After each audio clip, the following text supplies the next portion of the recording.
Hello and welcome to today's video. I have someone for you to meet. This is Stanley, and I've been asking him to come and do a video with me, but he said that he wouldn't come until we reached 100 subscribers, and this week it happened. Yeah. And we have you to thank. Thank you so much for subscribing and joining our family. And I even found out who the 100th subscriber is. It's Chris, and thank you, Chris, for getting us to the finish line. Ooh. It only took us 7 months to get there. I'd like to see that little K next to the number of subscribers, but 7 months to get to 100, it would mean what? That's a long time. 5-6 years? That's a long time. Come on, we can do it. We can do it. Thank you seriously for being a part of our family here. If it weren't for Stanley, these videos would not exist. I don't understand anything about this entire process. I only know how to press record and talk, and he does all the rest. And you've had an opportunity to get to know me over these last 7 months, but not Stanley, and he's really the one that makes it all happen. So I have prepared a series of questions so that you can get to know him too. And Stanley, we're so appreciative of you. The first question is, where were you born? I was born in Glendale, California at Glendale Adventist Medical Center.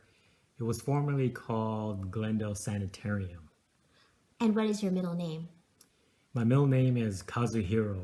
And who's in your birth family? So my dad, his name is Shindo, and my mom is Naoe. And I have an older brother, George, and a younger brother, James. That's our family.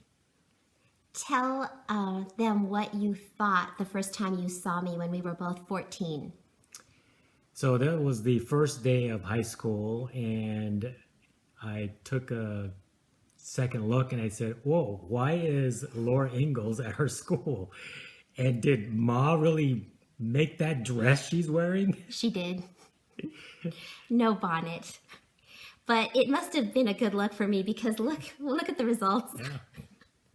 Are you a Star Trek or Star Wars fan? Star Trek. Pfizer or Moderna?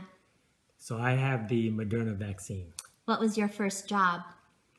So I used to mow lawns in my neighborhood. That was 4 lawns, and I charged $5 a lawn, so I made about $20 a week. Very good.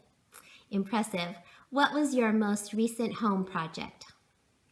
So when the COVID pandemic started, I was furloughed, and during that time, I decided to make a bike rack in the garage with a pulley system and a winch that's so that my wife could lift it, raise it up, and lower it down without having to use like a crank or whatever. Just a push of a switch. Yeah.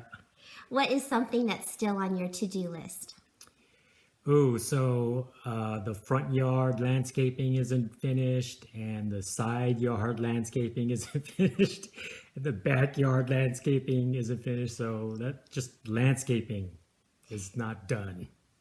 When I complain, he likes to tell me we're in progress. It's all in progress. What is something you enjoy doing with our 2 daughters, Annie and Paige? I really like to go shopping with them, but lately they've stopped inviting me, so I don't know what's going on.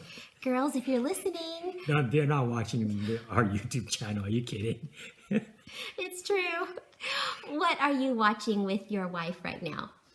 So we are watching Kim's Convenience, very funny comedy on Netflix. What's a household chore that you enjoy? Oh, I like doing all the chores, but what comes to mind is laundry. Tell me about your work. So I'm a 25-year veteran of classroom teaching, but currently I am the Director of Education Assessment at Loma Linda University School of Pharmacy. And I moonlight at Crafton Hills College as an adjunct professor teaching pre-calculus. And when you graduated from college, what job were you hoping to do? I really wanted to be a CIA agent or an NSA agent working for the government, But that didn't work out. So during graduate school, I actually got to sub for you and fell in love with teaching. What's your favorite fruit? So in our backyard, we have a donut white peach tree, and those are amazing. His dad planted it in our backyard when our girls were little. That's right. It's quite the perfect gift. Are you a morning or evening person? I'm actually an afternoon person because I take naps. No, he doesn't. I'm just kidding. So I'm more like an evening person. What's your most recent documentary that you've watched? Oh, so yeah, just yesterday I finished watching the admissions scandal documentary on Netflix. What's one of your hobbies? I have a lot of hobbies, but gardening with you is probably one of my favorites. What is a challenging part of our video project? So back in the mid 90s, my friend Brian and I used to co-teach a video editing class at Glendale Academy, and we would use professional non-linear editing programs, but I don't have access to those anymore, and so I have to use the freebies that come with the computers that we buy, and those are just really cumbersome to work with, but I struggle, but I still get them done. Thank you. What is something that you wish people knew about you? So people probably think that I don't talk a lot, but I'm actually quite talkative. I just nonstop talking all the time. Stanley, thank you for everything, and I love you and am so grateful for you. Thank you. You know, a couple years ago, I was reading one of my math books, and in that book, I read something that was a bit startling, that many elementary and junior high teachers lack the concepts needed to teach math and have a very limited knowledge of the algorithms that help us get to the answers that we need to arrive at. And one, alarming. Two, thank goodness I'm not the only one. It was very comforting to know that I'm not alone. In that article, I read something, it said, in fact, most elementary teachers don't even know why we line up the decimals to add or subtract. And I don't know why do we? And then I found out in that, I kept reading and I found out why. It was a revelation. I have been doing it all my life without having a clue why. And then several weeks ago, it occurred to me that wouldn't it be nice if there were someone who could help us with this problem? Is there someone who we could ask questions to and give concepts that we struggle with to that could help us? You know, when I taught sixth grade, I still remember the rate, time, and distance chapter was so stressful to me. I would go through it as quickly as possible because my understanding of it was so shallow. And I thought of somebody who could actually help us with that. You know, last week I was teaching my students about converting, doing metric conversions from, kilometers to meters and all of those things. And I could see their eyes glass over and it was just going right over their heads. They weren't understanding. And so I actually stopped mid-lesson and said, guys, we're not ready for this. We're going to do something else. I can see that this isn't working. Now, at our school, we're not allowed to have any visitors on campus. It's only teachers and students. But by a fluke, one day last week, Stanley had to come to my classroom to help me with a computer issue. And even though it wasn't supposed to happen, there was a slight overlap when the students arrived and he was still in the room. And I thought, oh, Stanley, could you show them how to do those metric conversions? And he just whipped it out on the whiteboard and they were just eating it up. And get this, at the end of his little presentation, which I think was all of 7 minutes long, they applauded him.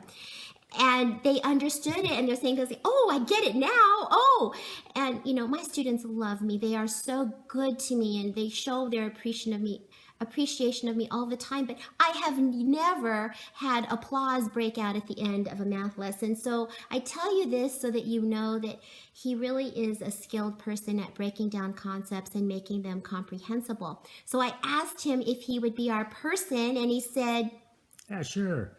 So you know what? So we'll post that video next school year on metric conversion. So you can see it too. And if it's scary for you, let me just tell you, it will no longer be frightening for you in any way.